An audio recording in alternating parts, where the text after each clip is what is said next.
Out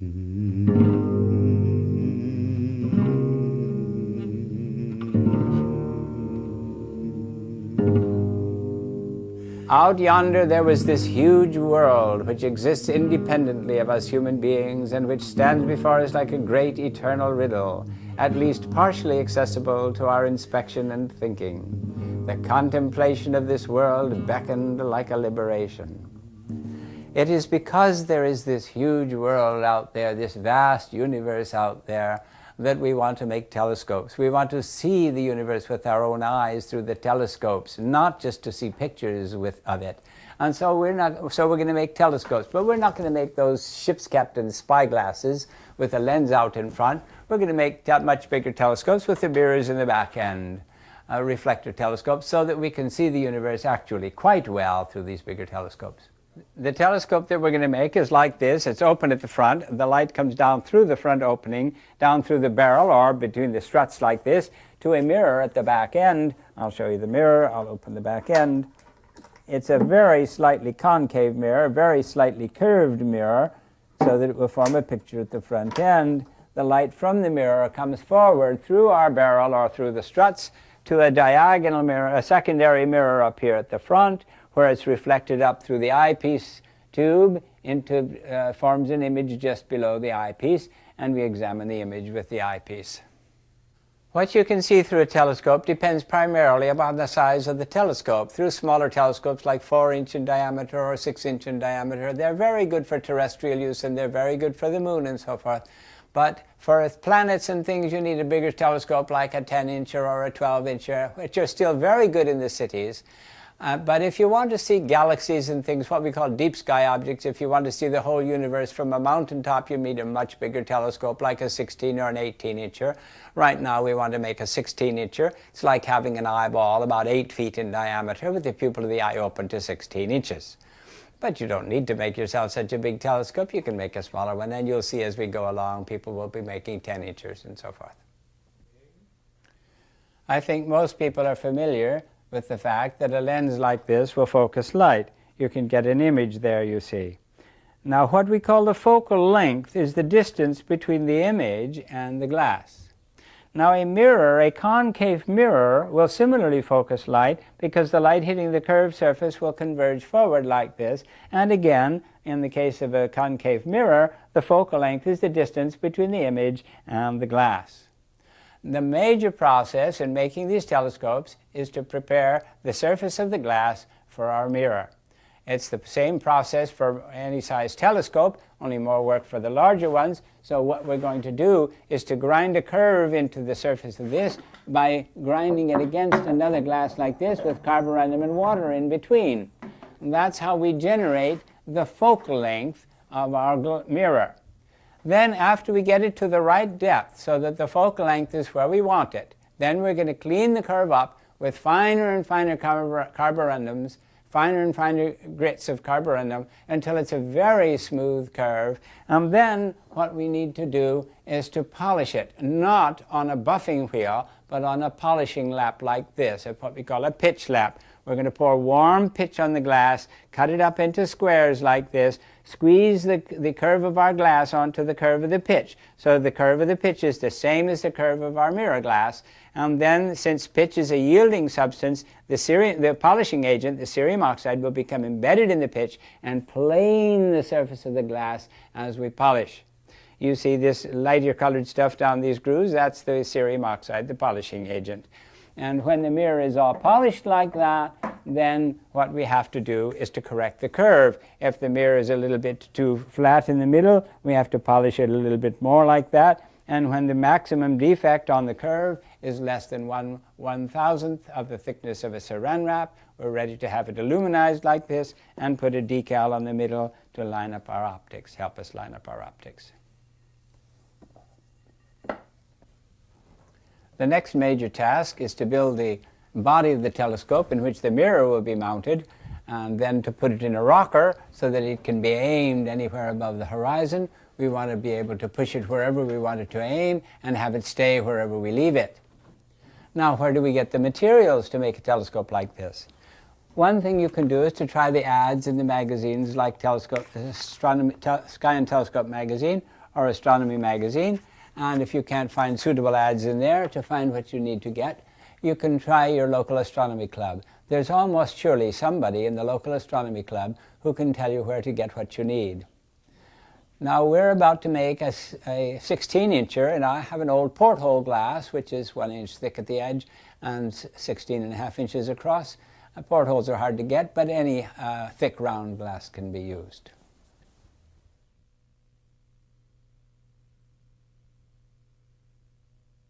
So we're going to drive some furring nails into the bench here so that the mirror can, so the tool glass can turn around like this but won't slide.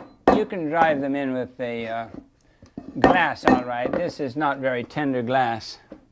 Before we actually start to grind, we want to pick up the back end of the bench so that the mud from the grinding won't run into our laps. If it runs into your lap, Mommy won't like that. So then we have to put some water on here, and then I think I'll grind the other side. And then we usually squeeze the water out, but in this case we don't need to do that.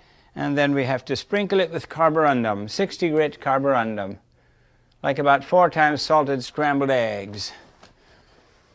Now this makes quite a bit of noise, but right now it won't make very much because of all that pitch on there. But the pitch will grind off very quickly.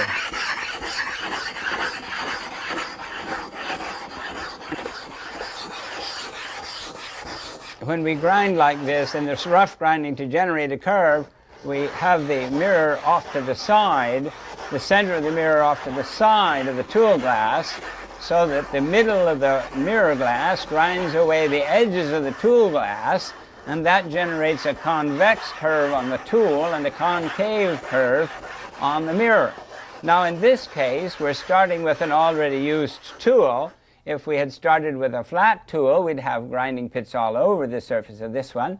But since we've started with a curved tool already, at the beginning we don't have good contact. So for the very beginning it looks a little slow, but by and by it won't look so slow, and we don't have to grind anything off the edge because we've started with a curve, and we just watch this curve come out to the edge.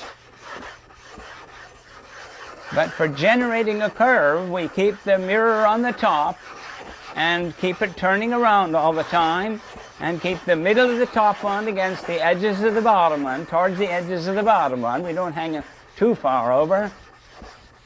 Carborundum grinds fastest under pressure. So since this is a solid piece of glass, it behaves as if all the pressure is at the middle, and I put my hands down in such a way that the pressure of my hands is on the line across the middle. I don't put my hands out here or back here or over here or over here. I want the pressure to behave as if it's at the middle, so that the middle grinds away faster. The middle of the top glass grinds away faster against the edges of the bottom one. Well, that's quiet enough. We should clean it up. There's not much use going on because the pits that the grits make are too small. And so we clean it up and do it again.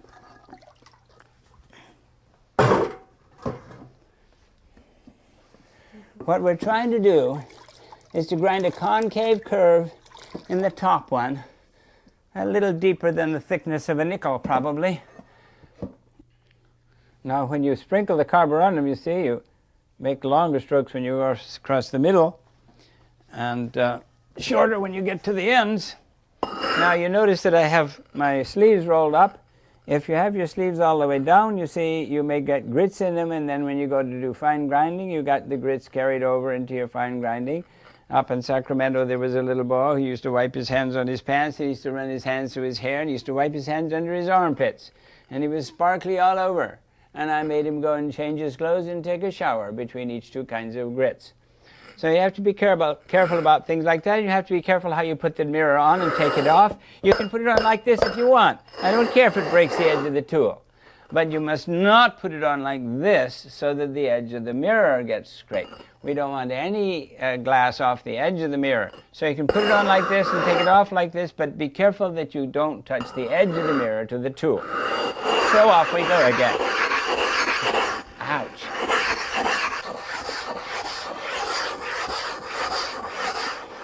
Now you see the mirror turns around a lot.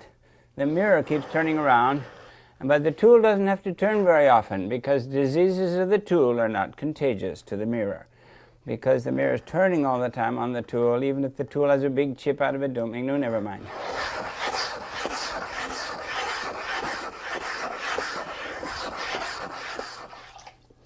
From the time we put carborundum on to grind till the time we put carborundum on a second time to grind is called one wet, and we've done 2 wets so far, and you can see that this much of the curve has already been ground out.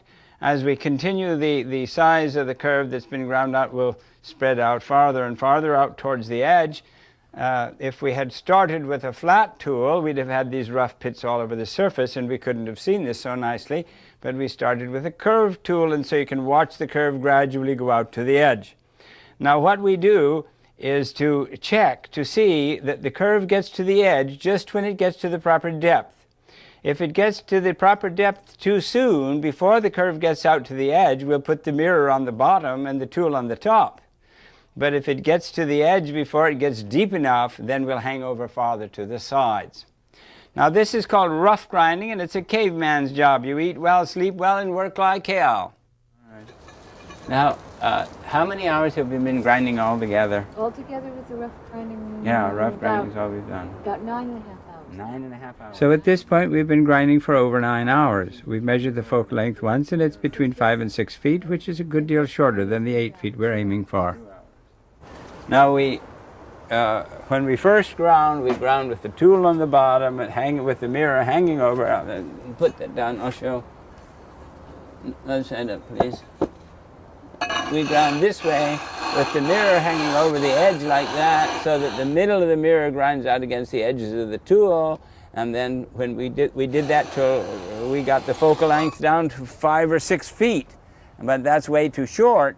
So then we turned it over. If you just pick that up.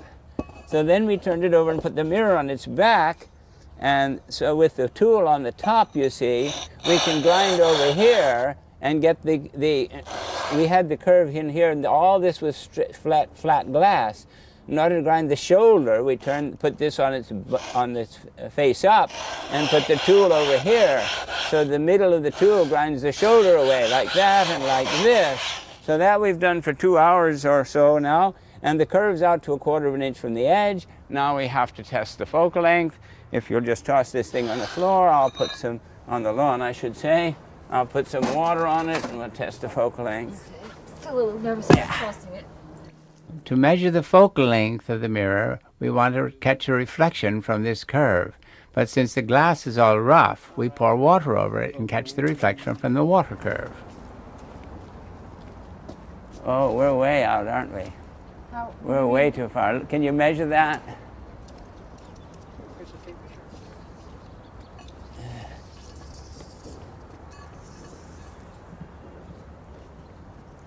That's 9 feet, huh? About 9.5 feet. 9.5 feet. Dear. What does that mean at 9.5 feet? It means we got to turn it other side up again. Turn it up. We got to turn it, put the tool down again. Yeah.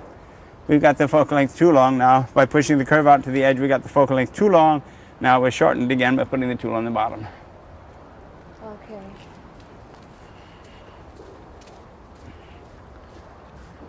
With the mirror on top, you see, it's easy to keep it turning all the time. That's real easy. When the mirror was on the bottom and the tool was on the top, it's easy to turn the tool, but you have to remember that the mirror is on the bottom. So we had to keep turning and turning and turning the mirror all the time. That's to say, when the mirror's on the bottom, you still have to turn it. When the tool's on the bottom, you only have to turn it once in a while. The tool doesn't matter much. As I so often say, diseases of the tool are not contagious to the mirror for the simple reason that they're turning with respect to each other all the time.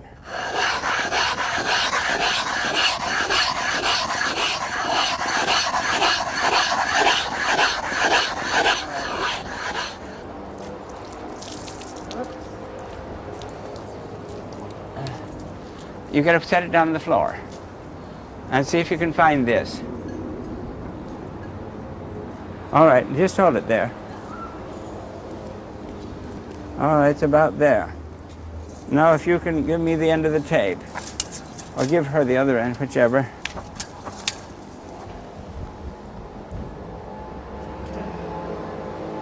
Good. It's about 8 feet, 3 inches. All right. 8 feet 3 inches. All right, now what I suspect is that we have more than one curve on this mirror. Just hold it up so I can see the reflection of the sky. No, just hold it up, please. Hold it up level, please, so I can see the reflection of the sky. Hold it way up here, please. Yes, I think the curve isn't all the way out to the new curve. See, we had this old curve out to here. Now we got a new curve inside of it, but it's not all the way out to here. Oh. You follow me? Okay. When we did the original grinding with the tool on the bottom, we ground a curve, a steep curve in the middle, okay? But it didn't come out to the edge. You remember it took hours and hours to push the curve out towards the edge. Right. And we only got it somewhere out here or something, 2 inches from the edge. Then we turned it over with the mirror on the bottom. Right. And then with the mirror on the bottom, we pushed the curve way out near the edge. You see? All we have to take out is the shoulders. So I don't think we have very much more to do. I think half an hour will probably do us. Hang on. That's about there.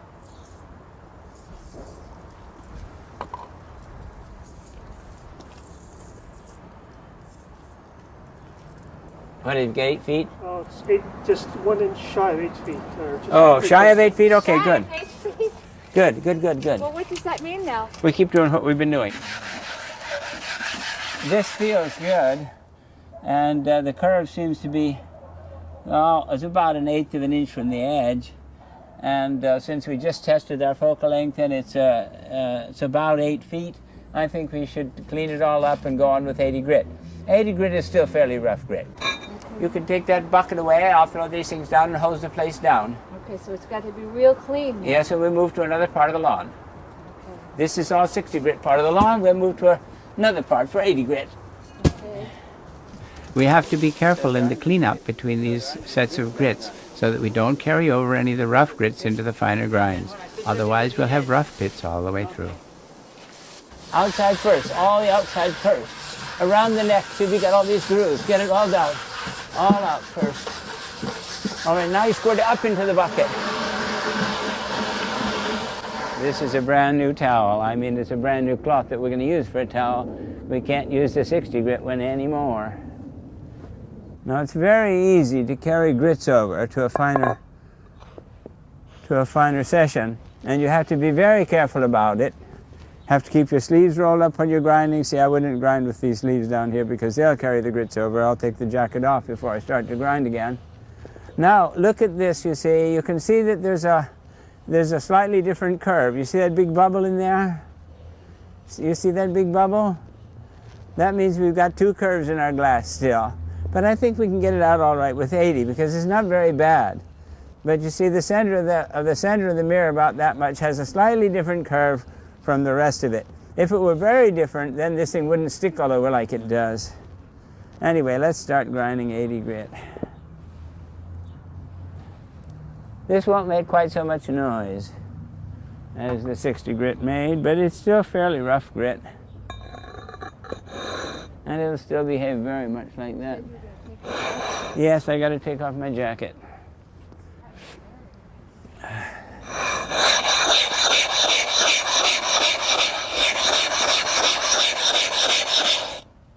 There, that's our focal length.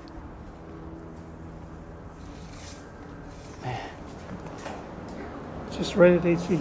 8 feet? Fine. 8 feet. Right there. Neato. Okay. Now let me put a little bit more water on it, and if you'll take this paper, I'll see if I can see anything amiss in the curve.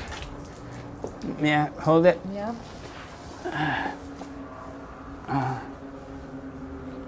I think it looks good. I think it looks good. I think it looks good. And how close to the edge are we? We're to a 1/16 of an inch. We're out to the edge there. We're not more than a 1/16 anywhere. And 100 grit will get us out there. That's fine.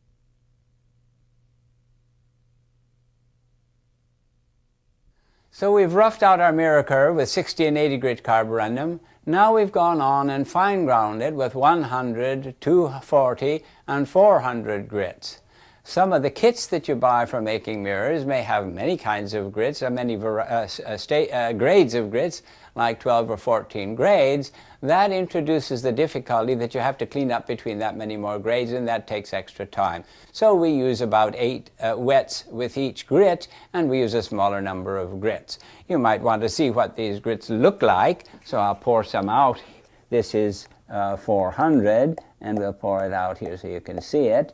And then this is 80 grit. It's a very much coarser particle, much larger sized particles. After each grit, we clean up the mirror. After each grade of grit, we clean up the mirror and dry it, and then hold it up to a bright light like this to check and see if there are any larger pits over the field of finer pits which we've just put in. Say after 240, we look to see if there are any 100 grit pits still showing. If there are, then we go on with 240 before we go on. Now we've finished with 400. We're ready to check for pits and see if we're ready to go on for 1000, which will be our last grit. You want the single bright light behind you, behind the glass, and your eye close to the front of the glass, and you look for sparkles that are bigger than the background sparkles. But in 400, there shouldn't be any background sparkles big enough for you to see. Through the last grits of fine grinding, 400 on, we have used warm water between the glasses to bend the faces of the glasses away from each other so the mirror won't grind away too much at the edge. Now when you first put this on, it'll be on those little hills, you see, and it won't slither around. But as soon as I squash down the hills, see, as soon as the hills all get squashed down, then I'm on a water layer, see? The water layer is thicker than the grit layer, okay? The water layer is thicker than the grit layer. So you have to grind for a while like this until the water gradually leaks out at the edge. Then you get down to where the grits are touching the glass. But even for quite a while it'll do that. If you dance this tool around like this, the chances are that the curves will stay sufficiently the same, sufficiently meshed, so that we won't have a sticking problem. If it really gets stuck, you can pound them apart as I do, or you can soak them in warm water. As I said, you can put it in a bathtub of warm water and they'll separate by themselves. That's a slow way, but usually if they're going to stick, they'll warn you. Just as you go towards center, it'll tend to stick, and you'll know that it's going to stick, and then you can back off. Don't fight it. If it gets sticky as you're going towards center, don't push it on over. Back it off, and then put in fresh grits and take short, fast strokes to make the curves nearly the same.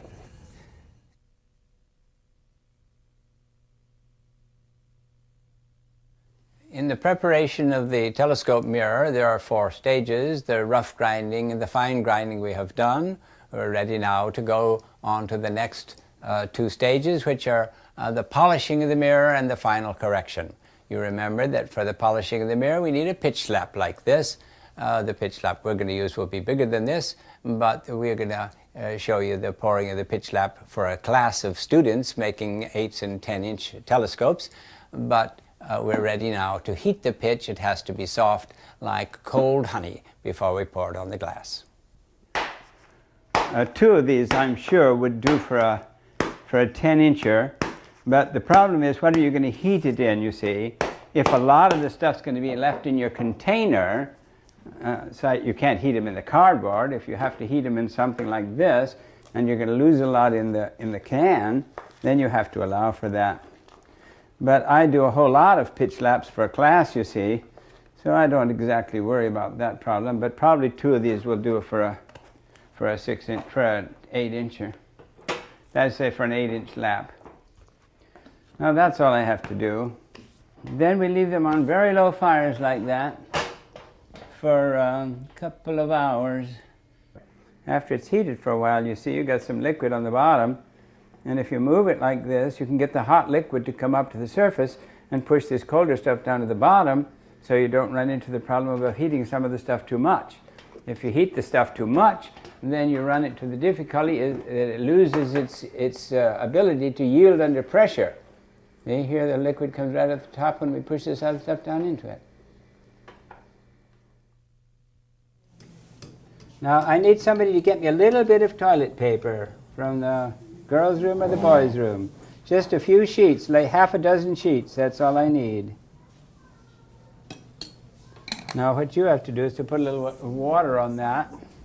I'll show you first time how much. No, that's probably too much. And then we want that wet over the whole surface. Okay, see what's happening up there? You're going to want that wet over the whole surface, but we don't want a lot. We don't want a lot of cerium oxide. That's the right amount of cerium oxide. I have to put turpentine on the tool glass. There's water and cerium oxide on the mirror glass, so the pitch will not stick. We'll have turpentine on the tool glass, so it will stick.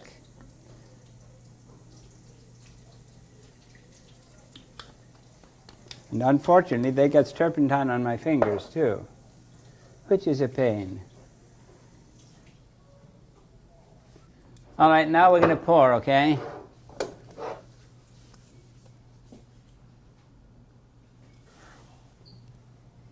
Don't chew it, okay?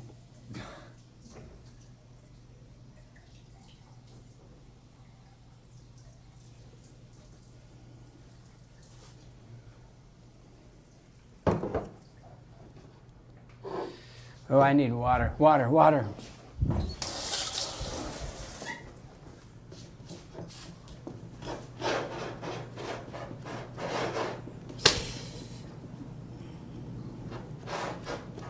See, it's staying hot and it's just keeping on flowing.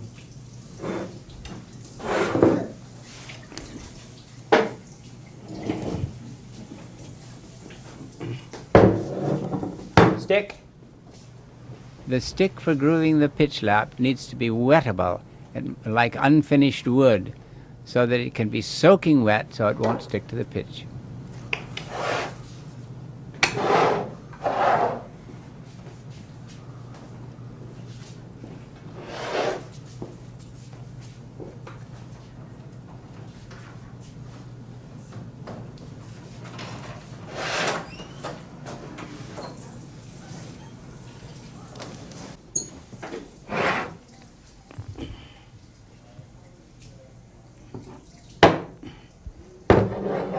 Stick. This should be reheated.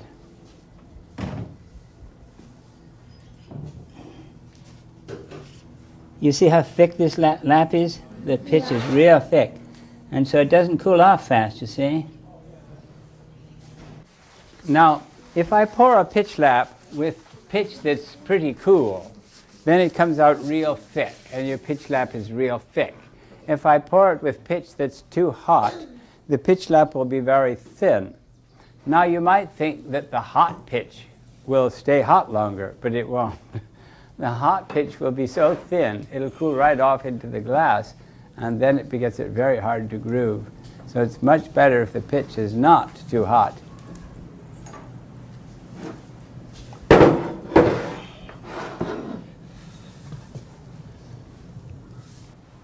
Okay, take it away.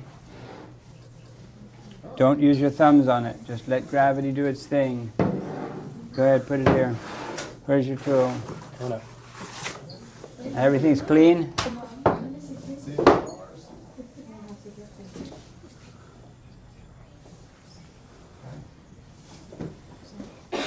You can do it again. Now this is a little bit warmer this time, so we won't have quite so much trouble from it.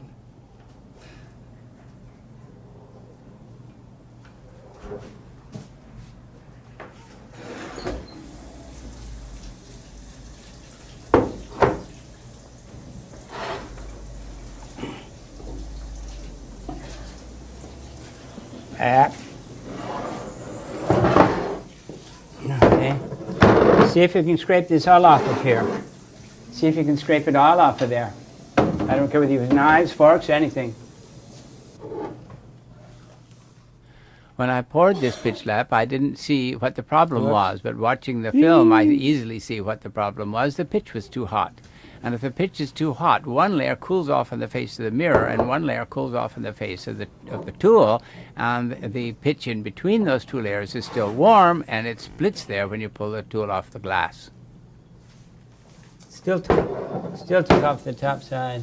It's okay, we can manage this. No, we can't.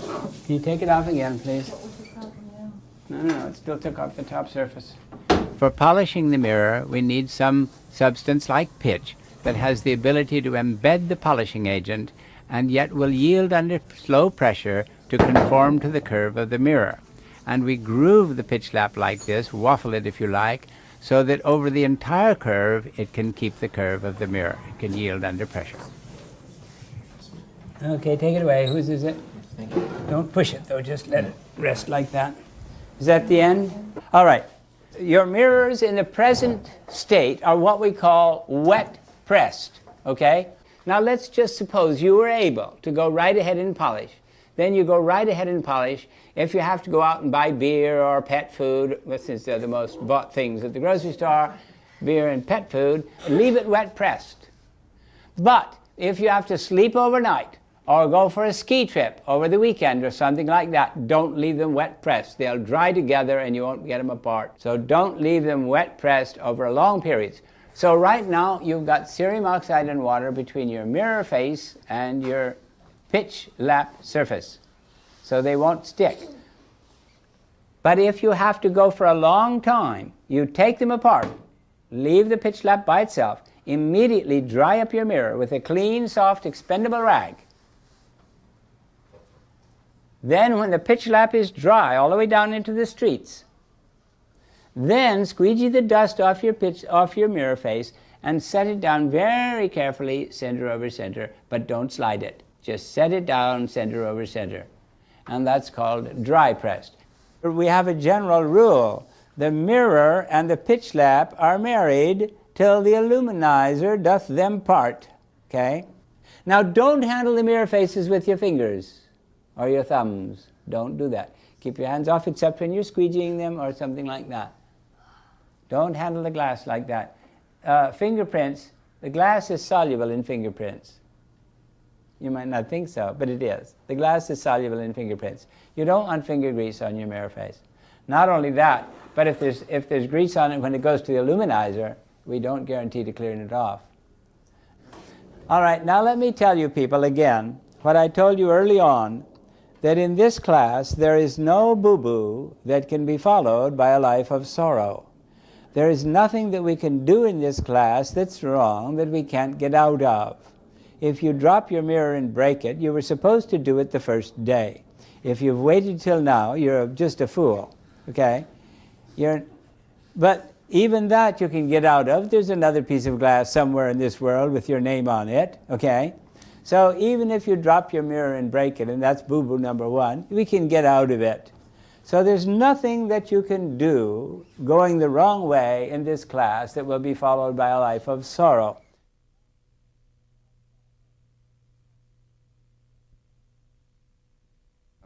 In polishing, the cerium oxide gets embedded in the pitch.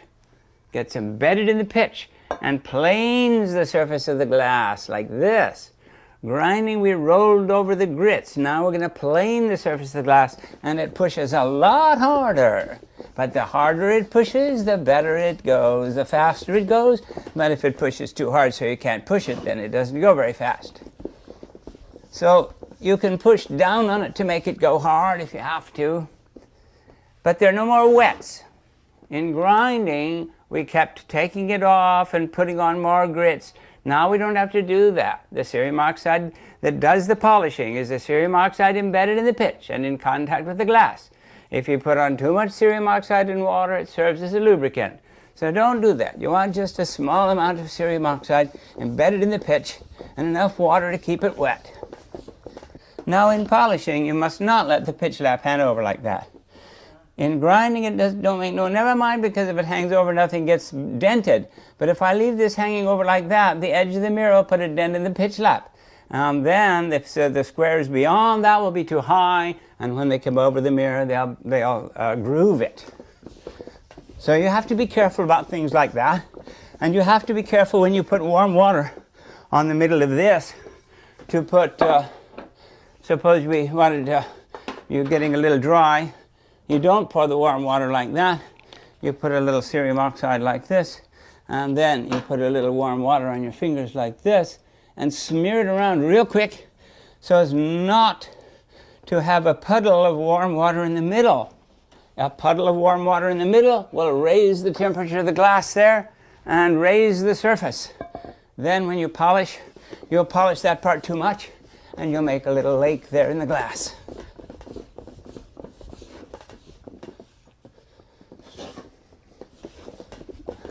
This is the hard job.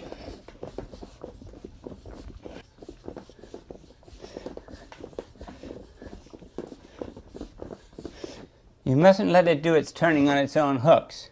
You've got to see to it that you have the same amount of polishing for the same amount of turning. It was the same as in fine grinding. We had to do the same amount of grinding for the same amount of turning. And here we have to do the same amount of polishing for the same amount of turning.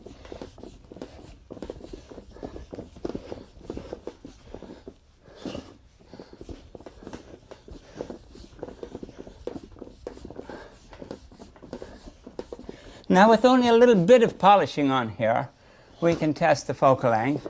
And once we know the focal length from the polished curve, not from the water curve that we measured before, once we know the focal length from the curve of the glass itself, with a slight polish on it, we can go on building the telescope, because then we'll know how long a tube to get and so forth. So we'll know the dimensions of our telescope as soon as we measure the focal length of the slightly polished glass. There are two convenient ways of measuring the focal length of our mirror. One is with the sun, as you saw before. We have the sunlight coming in like this, and it hits the face of the mirror and focuses in here like this to an image of the sun. Now, in the absence of the sun, we can do this in another way. Just consider that the mirror is part of a very large sphere, you see, like a Christmas ornament, all shiny inside, and this is the center of that sphere. The light from, say, a candle here, going to any part of the sphere, would come back to the candle. Now that gives us another way of measuring our focal length, sort of indirectly. What we do is to take a flashlight in here, shooting at the mirror, and catch the image of that flashlight a little bit off sides like this, and go back and forth like this until the image of the flashlight on the paper is sharp. That means we're at the center of curvature of our large sphere, which is approximately twice the focal length of our mirror. So since the focal length of our mirror is about 8 feet, we'll start our measurement out at about twice that. Okay, so we'll just guess at 16 feet here. 6, 9, somewhere around here will be 16 feet. And we'll see if the flashlight gets into our eyes back here. And now you see the center of it focuses about here, so we'll catch the reflection on here. See if we can find it. See, it focuses way back here. And so we'll bring this back, and then the focus will come up. We'll bring this back a little more. Focus will come up again. Now we're off by just about an inch, maybe. Bring this back an inch, and this forward an inch. A little more. There, now you see the bulb there, the focus of the bulb and the actual bulb are the same distance from the mirror. So we'll measure the distance between this image of the bulb and the bulb itself. We'll measure the distance from there to the mirror.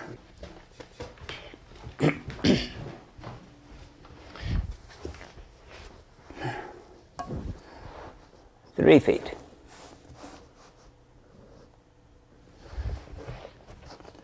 6 feet. I had 15, so it's 16 feet 2 inches. 16 feet 2 inches, so the focal length will be half that. That's 8 foot 1 inch. We were shooting for 8 feet, and we got 8 foot 1 inch. That's very good.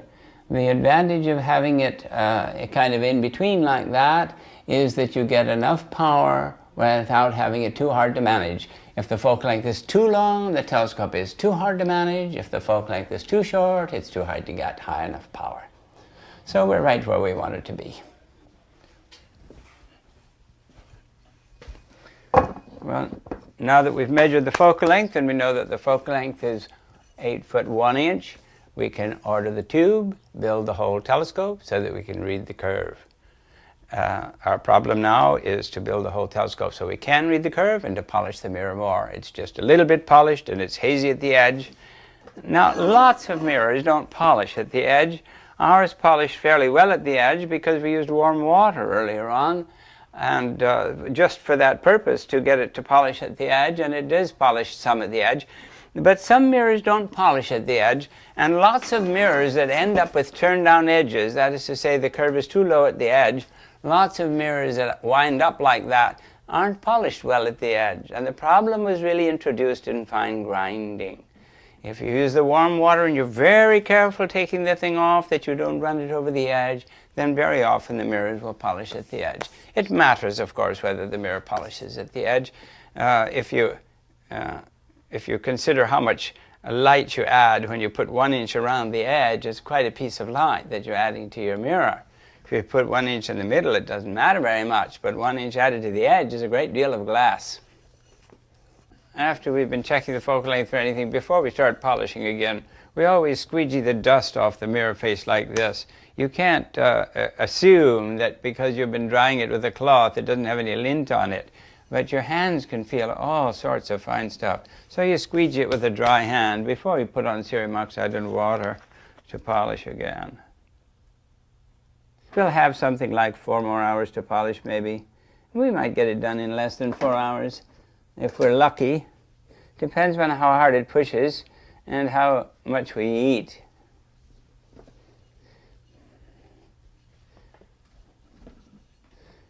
If you're very vigorous in polishing, polish very hard, it polishes pretty fast.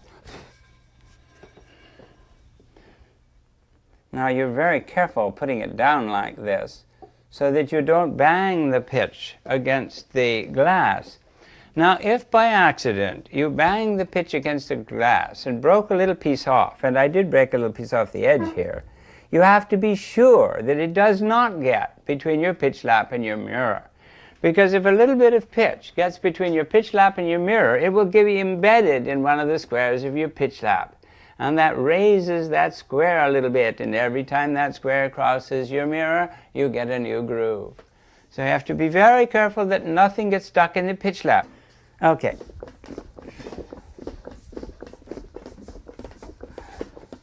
It only takes about 1/4 teaspoon of cerium oxide probably to polish a 24-incher. Though we usually use more.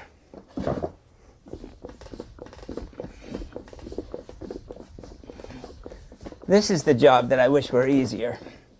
Now, if the commercial people, they don't polish these things by hand. They have a machine do all this. It's getting a little dry. Now, when it gets dry, you just take it off. Put a tiny bit of cerium oxide in the middle.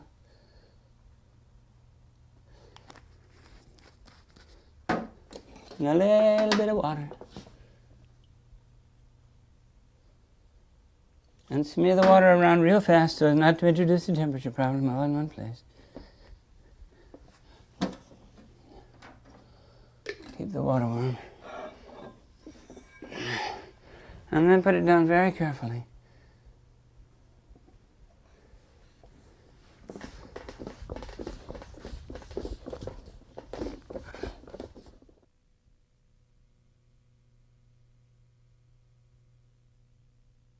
Okay. Here's our catalog. 18-inch tube, one piece at 7.5 feet. Since polishing a mirror like this usually takes several hours, if you don't want to do it all in one stretch, you can take time out and go and buy the tube. Usually the tubes are available at your local concrete accessories outlet, or you can consult your local contractor. Now, do you have any use for this little piece you cut off? No, you can take it. I'll give it to you. Thank you. 7.5 feet, right? Yeah, 7.5 feet.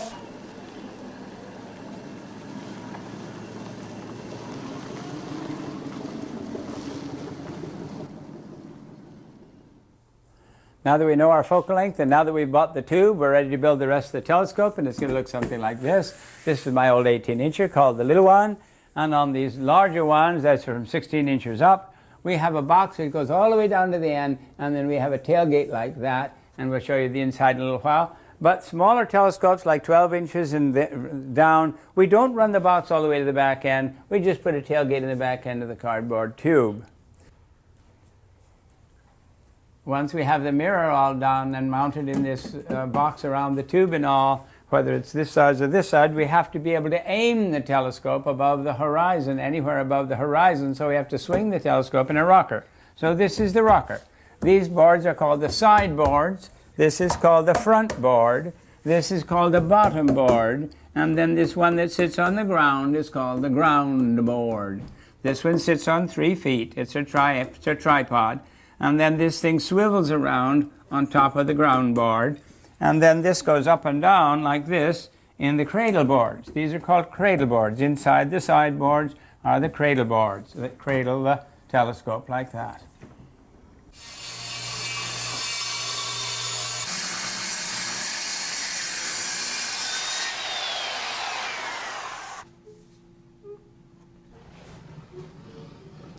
We'll make the box around the tube out of 3/4 inch plywood so that when we nail into the edges of it, the plywood won't split so easily.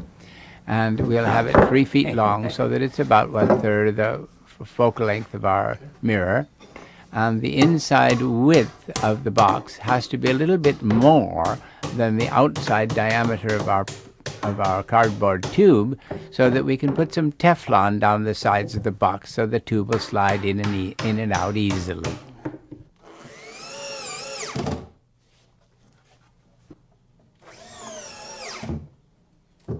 All right.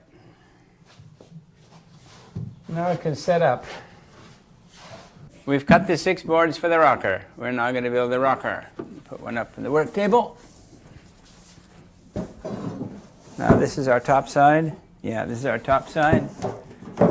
So this is 20 and a half, and we've got to add cradle boards. That gets us up to 22. We're going to allow a 1/2 inch for clearance, so there's 22 and a half inches. This 22 and a half inches is the inside width of the rocker box. We've allowed for the width of the box around the tube, the outside width of the box around the tube, and the thickness of the cradle boards on either side, and we've allowed for a little clearance. All right, now we lay this down like this. For our smaller telescopes, we make the rockers out of 3/4 inch plywood, but for bigger telescopes like this with a longer focal length, we make the rockers out of heavier stuff. This will be 1 1/8 inch flooring plywood, and to prevent flexure in the ground board, we'll double it. Right side up. I'd like to see what it looks like with the box inside it.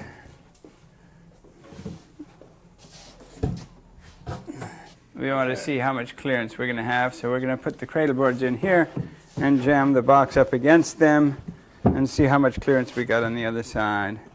Should be about 1/2 inch.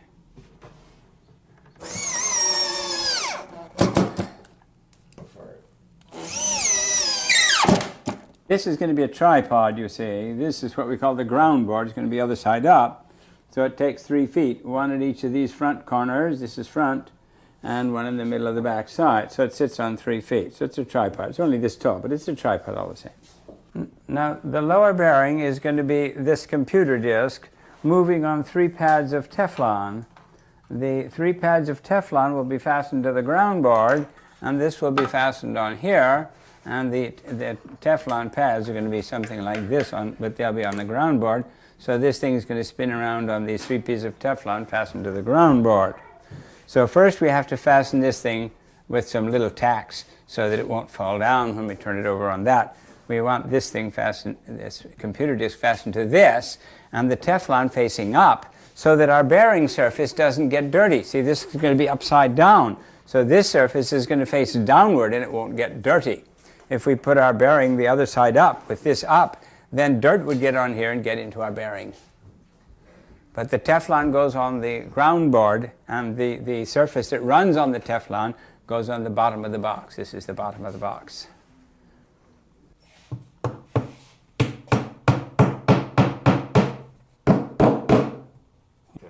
For smaller telescopes, like 8 inchers, we use phonograph records.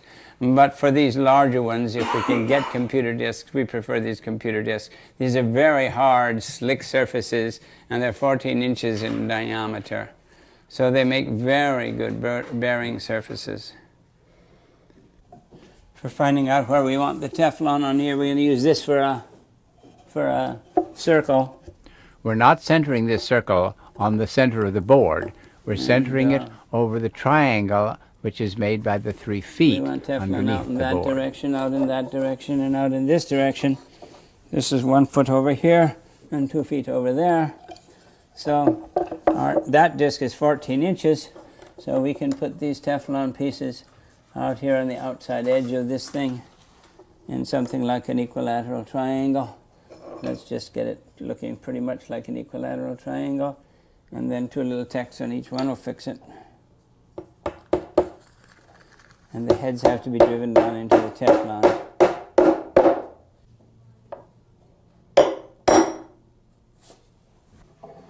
Ready? Wait, no. Gotta turn this around this way. This goes this way. The front is that side.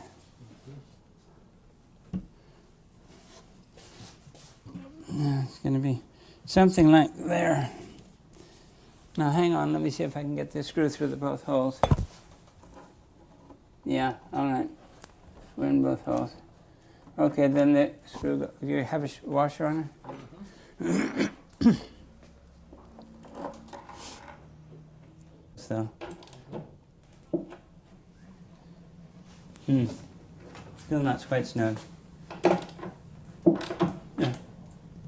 Now you're too tight. There, good. Now feel it. Wow, that's beautiful. That is really smooth.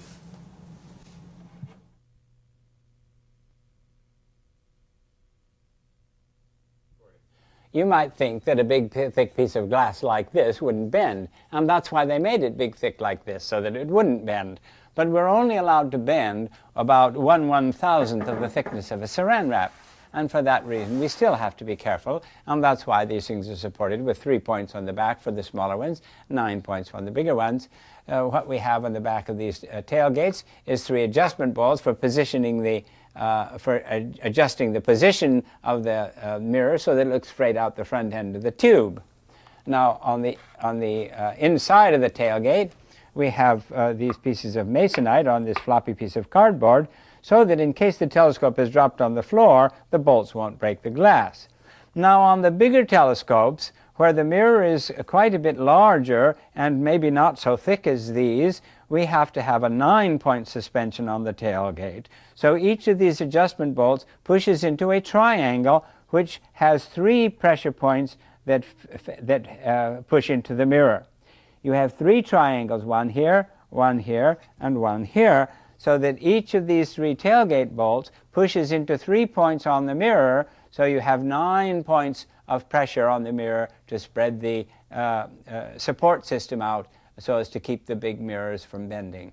As I said, they're allowed to bend about 1/1000th of the thickness of a saran wrap over their entire width. So now what we have to do is to find the center of this board, because the mirror, the support mechanism, has to be centered on the tailgate.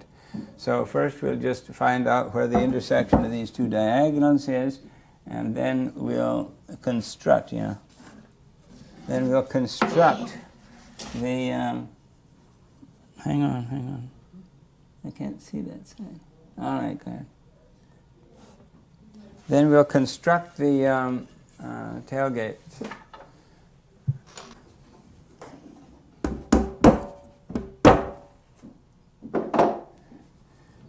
Which is 8? This is 8. This is 8.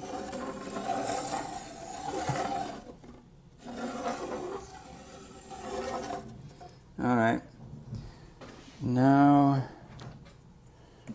let me get that that envelope with that tailgate picture in it. Now, this picture I drew to half scale. That is to say, 8 inches on this picture will be 16 inches on the diagram. So we just have to measure them on here and find out what we want. So what we want now is the distance out to the bolts. So that's going to be 5 inches. This is 2.5 inches on the picture. So 5 inches. So that's where our bolts go on that circle. Now,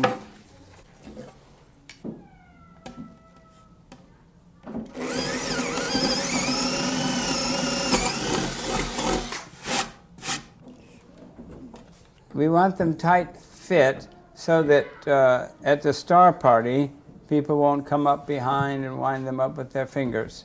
We don't want them loose enough so that they can be wound up with their fingers.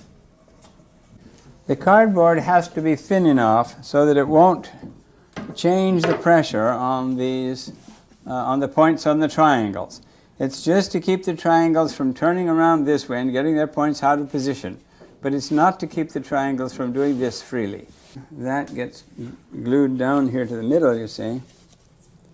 And then we put our glue our triangles, our wooden triangles over here. Whoo-wee!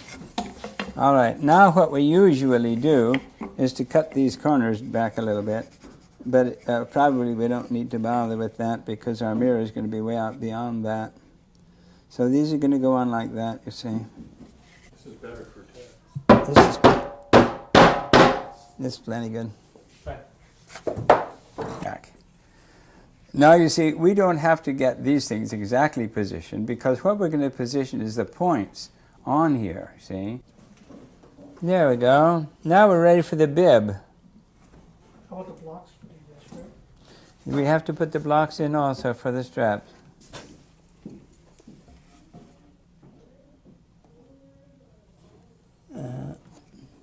Okay.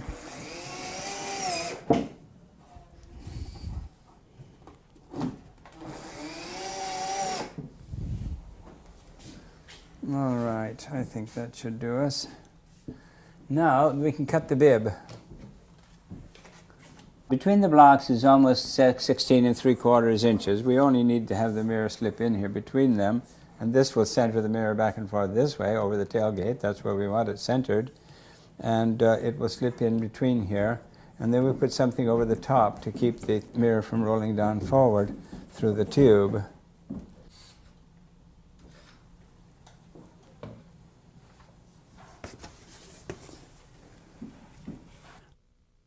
All right, we're now going to put the tailgate together. We got to put have it hinged to this tube box, and we've already built the support system here.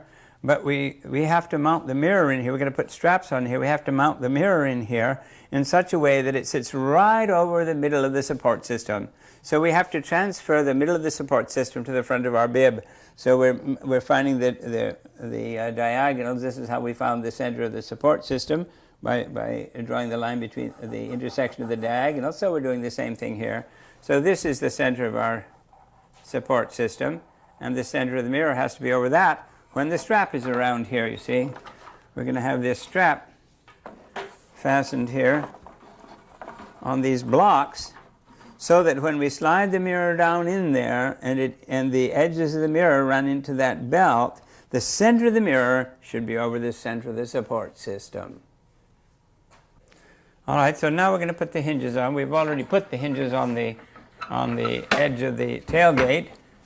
And we've taped this so the bib won't fall off while we're working on these things this side up. And so now we have to fasten have to screw the hinges to the box itself.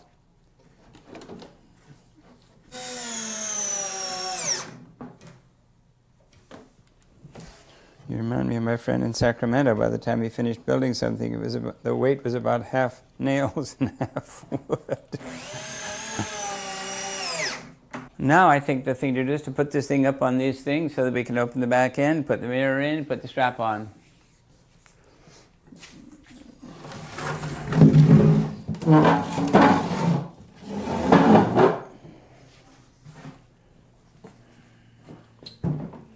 Yeah.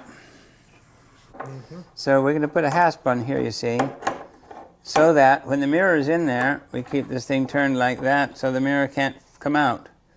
That's when we don't have the screws in, we still have to have a safety thing up here. So we put this thing right over the center.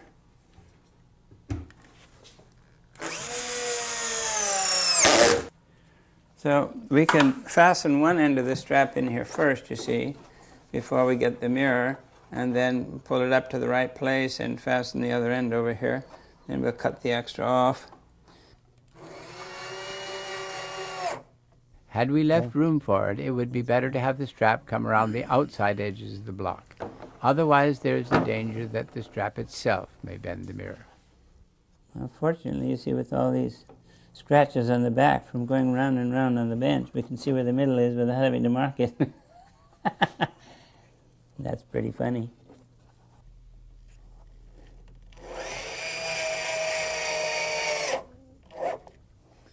Now, if the screws didn't have such real wide washery heads, we'd have to put a washer in there to hold it so we don't hang on the screw. You see, the weight of the strap can't hang on the screw. It has to hang on the friction between the screw head and the wood.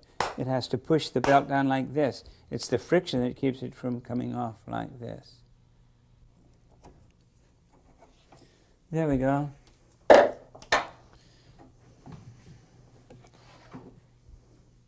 Now what we don't have yet is anything to keep the mirror from falling forward. So that we have to do now. There has to be something that protrudes across this thing, like a piece of masonite or something, that keeps the mirror from falling forward. Now you see, if these things are in this position so that we could get the mirror in easy, then this thing runs into the tailgate and it won't shut. So in that position, you can close the tailgate, but the mirror can't roll out. These blocks are to keep the tube from running all the way through. I'll show you. We'll just push this piece of tube through there, you see. We have to have something to keep it from going too far down. We're putting these Teflon strips in here so that when we slide the tube down into the box, it slides down on these 4 strips of Teflon, so the friction is easy. We want it so that it slides in and out easily but stays tight. Okay, we got our 4 Teflon strips so the tube will slide in here. Now we got to peel the inside of the tube out. Now, you see, you get a hold of this little tip here, you see, and then you just peel. And that's a plastic layer. And sometimes it'll peel all the way out from one end like this, but not always. And if it breaks, you may have to send a kid in to fix it. If there's a little tear in it, you see, it tears right across. This is a fun. Far enough that we can reach from the other end. Oh, easy. Easy. Well, what we're going to do now is to cut some slices out of these so that they'll fit inside the big tube. We want one piece where the big tube comes in near the tailgate, where it's going to be pushing up against the lid, against the roof of this box. We don't want the tube to buckle there, so we're going to have it reinforced with that. And the other reinforcement is where it hangs out over the edge here. So we want 2 pieces of reinforcing inside that tube to make a double wall at the back end where it comes in here, and at the front end where it comes out here. So the problem now is, how much do we cut out of this? So this wall, let me have the yo-yo or a ruler. The wall is about 1/4 of an inch thick, yeah, almost exactly 1/4 of an inch thick, maybe a tiny bit more than 1/4 of an inch thick. And so when we put this one inside of that, we're going to decrease the diameter by 1/2 inch. So if you decrease the diameter by 1/2 inch, you decrease the circumference by pi times 1/2 inch. So it's going to be a tiny bit more than 1.5 inches that we have to cut out of this.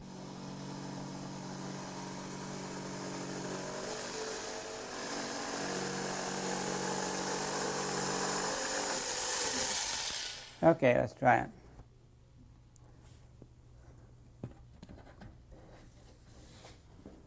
Let's see, is this the, yeah, this is the end we cut out, okay. Is it in? Mm-hmm. Oh, how easy. has to go a little farther in. All right, that's far enough in. All right, in you go. Hang on. Till it bumps, till it bumps, till it bumps. I think you bumped.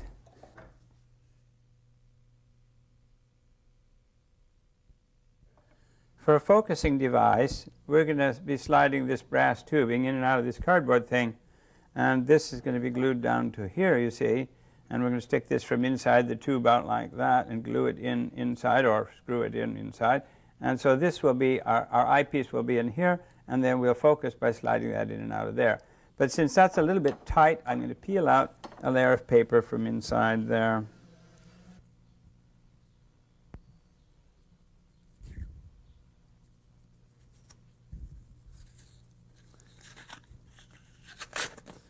If they're too tight, we peel a little out.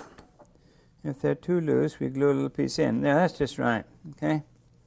So now this gets glued down onto here and has to set up.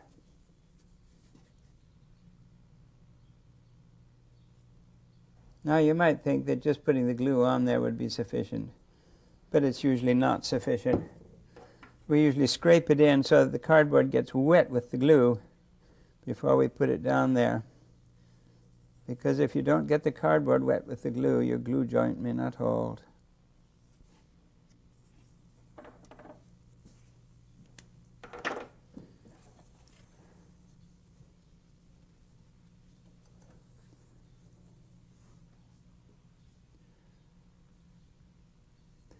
All right, that just has to set up. Our problem now is to mount the diagonal mirror in the middle of the telescope tube so that the light can be reflected from the diagonal into the eyepiece. So we're going to have this block in here like this with the diagonal mirror on here. So the light's going to come from the main mirror, reflect from there into the eyepiece tube over here at the side. So the problem is how to hold this thing out in the middle of the tube. That we're going to do by having 3 shingles sticking out of it like this, and we'll cut them off where they intersect the walls of the tube. We're not going to glue this thing in here because the way these things go to pieces is to have somebody with ice cream on his hands or her hands reach in here and pull this thing out. And then the shingles get broken. Now, if you've had them glued in there and they've been broken off, you're in big trouble at the Star Party site. But if they're just pressed in here and glued against the wall, it's a simple matter to take a nail or something, get the little piece of shingle out and put another shingle in. Anyway, so this will just fit in here like this. And we'll pound it in tight.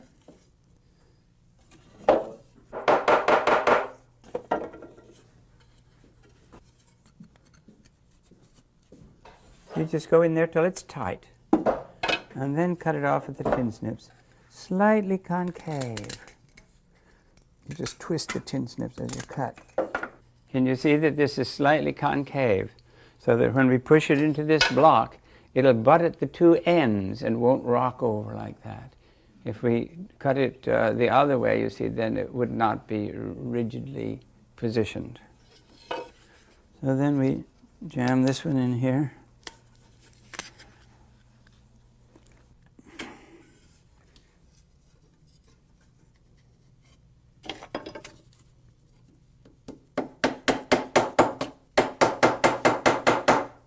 Our tube is 18 inches inside diameter. We've got to cut these shingles so that it just fit inside.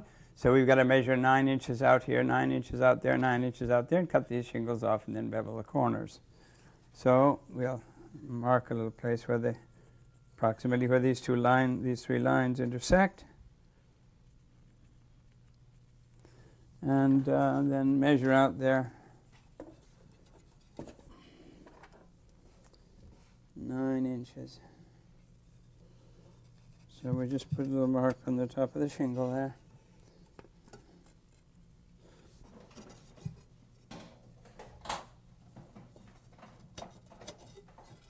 All right. Now we cut those things off at that point. All right.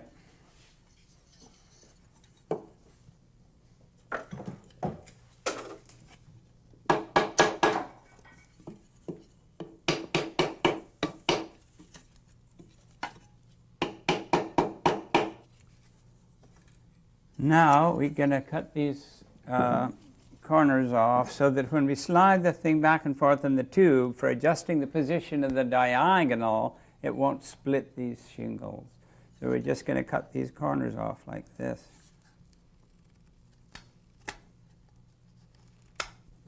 What we're going to do now is to glue 3 little pieces of leather down on here, and then glue the mirror down on the 3 pieces of leather, and then we'll prop it up against the wall like this while the glue sets up. Leather is lintless. That is to say, if you use cardboard, it might peel off in layers. That's one of the things that it might do, and drop your diagonal mirror down. Leather doesn't make a lot of lint, so I like to use leather.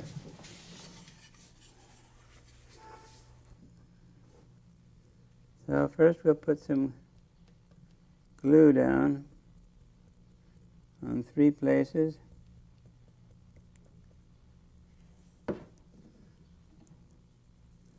And then we'll put the leather down. We want to get the leather wet, though. So we'll smear it around a little bit like that.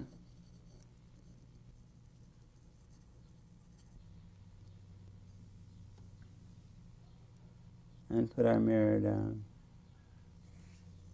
The problem with these is the same as the problem with the objective mirror. It's got to be mounted on 3 points in the back, not more than 3.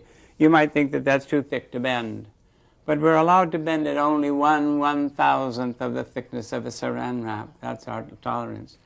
So we have to keep it from bending. So we mount it on 3 little pieces of leather like this. Now this is a pretty fancy diagonal mirror.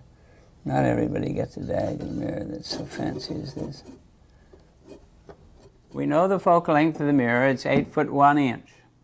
So what we want to do is to find out where we want the eyepiece hole so that the image plane comes just a little ways outside the tube so that we can examine it with our eyepiece. This is going to be inside the tube, but the focal plane we want to come very close to this, and so this will be sticking out of the tube by 1.5 inches or so. So we're going to measure down through the tube here to where the focal length would be. And then from that position, we're going to have to come back by this distance here, which is from the middle of the tube out to where the image plane is going to be. From the middle of the tube to the edge of the tube is going to be 9 inches, but we want it to stick out about 2 inches further, so that's 11 inches. So we have to go back from our focal length measurement by 11 inches to where we put in the diagonal mirror, and that's to where we put in the eyepiece tube. We're going to put the eyepiece tube on this side, so the eyepiece tube comes out this way, so that you can grab the front end with your right hand while you're aiming it around the sky like this. Grab the front end with your right hand and push the thing around when you're scanning the moon or whatever you're scanning. That's right.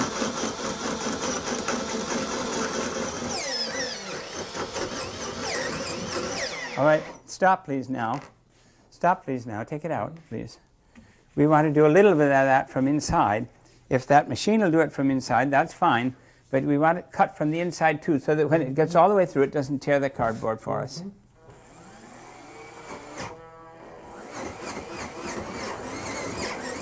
The faster you do it, the better it works, because that works as a chisel. You want to do it with a little pressure, but fast. Okay, you're through already. You can do this from the top a little bit more, if you will. Without any pressure down. Tip it towards you. Tip it towards you. Okay. Neato. Neato.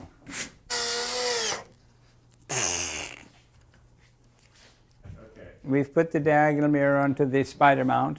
Now we push it in here till I can look down the eyepiece tube into the diagonal and see the objective straight down in front of me. That means the diagonal is in the right place.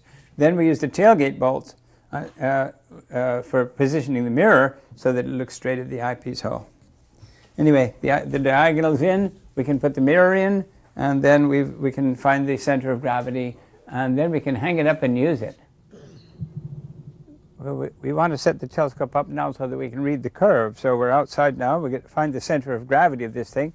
So we've got it over a roller to where it balances, you see. So I'll mark a little place here on this, where the ruler is on this side, and a place on the other side where the roller sticks out on the other side, and then we'll average those two positions 24.5 inches on this side, and it's 25 inches on this side. So 24.75 inches is the center of gravity. 24.75 inches from the tailgate is the center of gravity.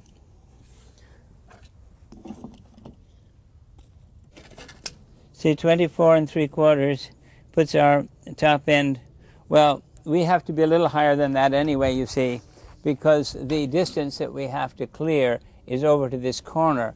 It's not just down to here. It's not 24.75. Will you hold that on the mark? So it's about 26.5. 26.5. So it's more nearly 26.5. So we'll be just, we'll be just clear of the top of this. Beautiful. Yeah. Exactly where we So it came out nicely. So we can put in the side bearings. We now have to put the cradle boards in here, but they have to be far enough away from the front wall so the box won't run into the front wall. So the box, half the width of the box is going to be 10.25 inches. So we'll put the middle of this 10.5 inches from the front wall. How's that? 10.5 inches from the front wall. So he centers the center of the cradle board this way, and I center the altitude. But put your screws in first from your side.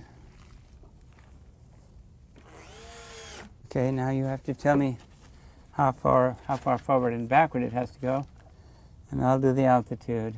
I got my marks on. Okay, you need to go that way. How far? 3/4.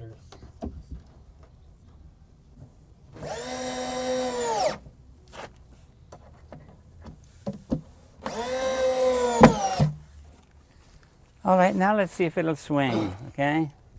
Okay. Ready? Yep. Wait a while till I get underneath it. Okay.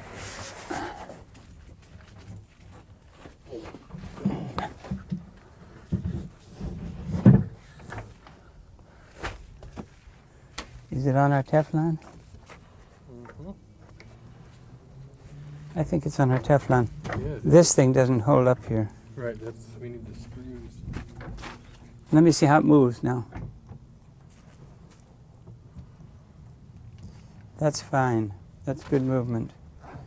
See, we want it to push on the diagonal. When we push it on the diagonal, we want it to go on the diagonal.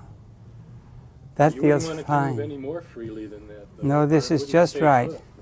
And see, it goes just a little bit past horizontal. Mhm. Okay? Actually, these big ones never have to go down to the horizon, so it doesn't have to do that. All right, we're See ready if to it read. stands all the way up. We're ready to read the mirror.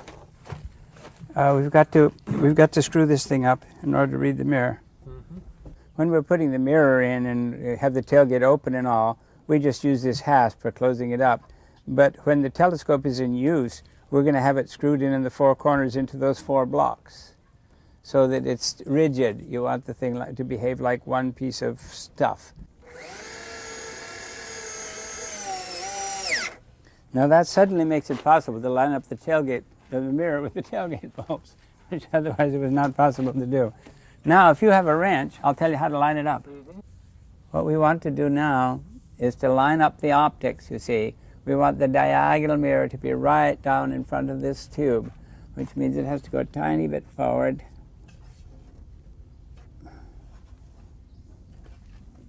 All right.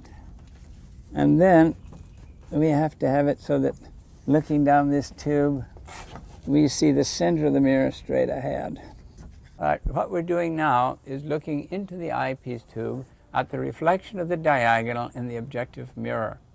Now, in order to get the diagonal properly positioned, we want it to see the center of the objective straight down. So when we've got it approximately lined up, then we move this back bar. And if I move the back bar up, the image of the mirror moves up. If I move it down, the image of the mirror moves down. If I move it in, the mirror image moves in. And if I move it out, the image moves out.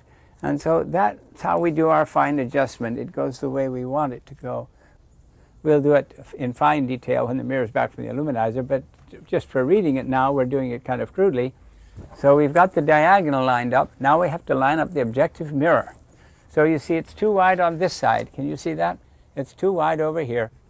You have to tighten your bolt a little tiny bit. Tighten the top a hair. Half as much as you did that one. Okay, that's good. I'm ready to read the mirror. I'm ready to read the curve on the mirror. What we're doing now is reading the curve of the mirror. So what we do is to get the glint of sunlight on one of those insulators in focus at the eyepiece, and we'll show you that.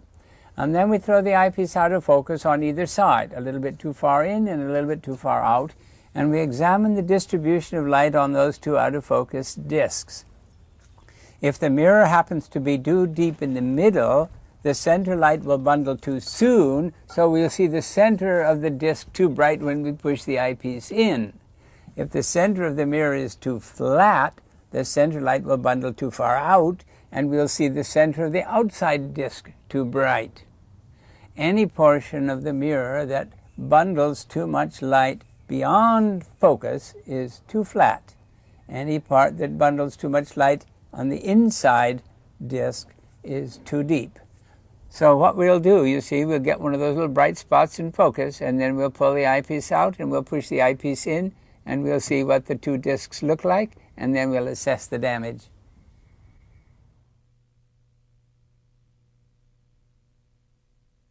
When we read the mirror in Ken's backyard, the mirror was a little bit too high in the middle, and we wanted to polish the middle a little bit without risking touching the rest of the mirror.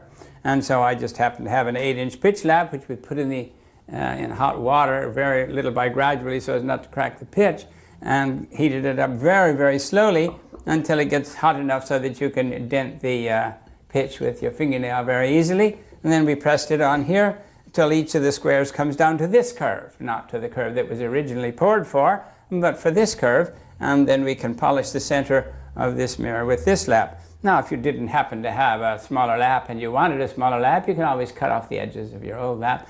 But the difficulty is then you don't have the big lap to smooth it with afterwards. But we still have the big lap if we want to smooth afterwards. But the problem is to dig out the middle with this little lap without risking wrecking the edge of the mirror. So that's why we like to do it this way. See, the 10 inches we do on 8-inch laps for the same reason. We do them on 8-inch grinding tools and on 8-inch pitch laps so that we don't have to risk wrecking the edge when we dig out the middle. Most of the curves come out with too high a middle after you've been polishing. So mostly you have to dig out the middle a little bit like this, and if you have a smaller lap, that's the easy way to do it. I polished the center of the 16-incher with the 8-inch lap till the 16-incher was warm in the middle. Then we read it in the telescope tube. It was still too high in the middle, so we went in back and polished it till it was warm again. We had to do it several times before the out-of-focus discs looked the same on both sides of focus. When they do, your mirror is ready for the illuminator.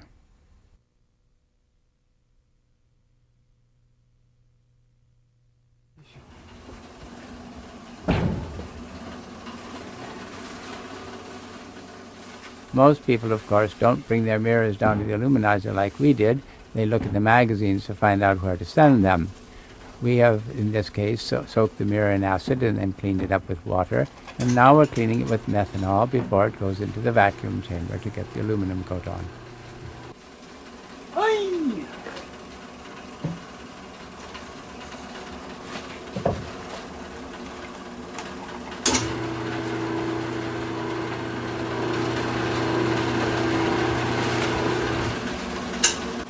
Okay, now it's on. Now it's on.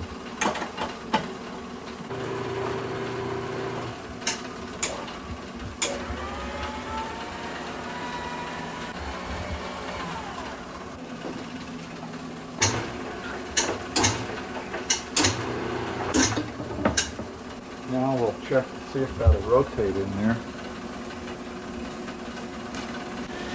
And there it's spinning around. Now we're ready to put the vacuum on. See, this is the fun part of making telescopes, getting the mirror illuminated. That's the fun part. You've done all your hard work. Now you get to see something.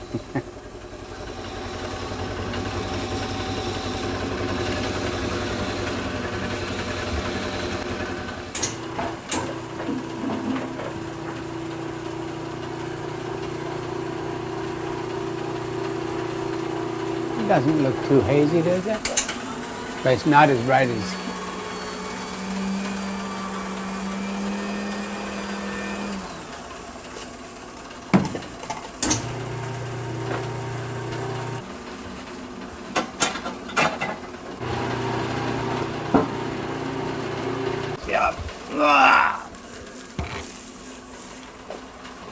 Oh, it looks better than I thought it would. Oh. Anyway, we need to put a decal on it. We put a decal at the measured center of the mirror to help in lining up the optics. We line up the diagonal mirror struts till the decal appears to be straight down the axis of the eyepiece tube. Only after the diagonal is lined up like this with the decal do we glue it to the sides of the tube.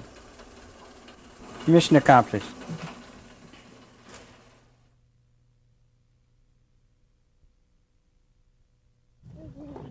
Now that we've done all this hard work, it's time to assemble the telescope for a star party so people can see what the rest of the universe looks like.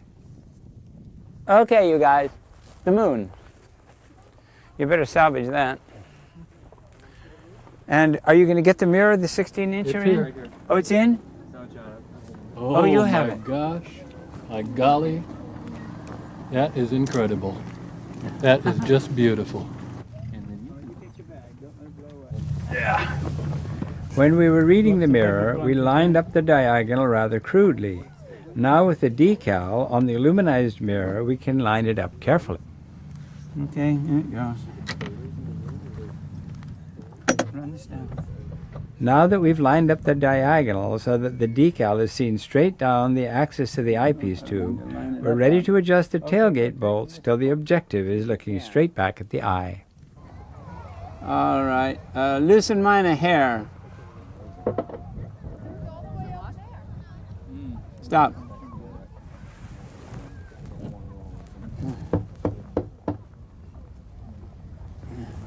Okay, I think we're in business. Now let's get the moon. This has never seen anything except a power pole. The only thing this has ever seen is an insulator.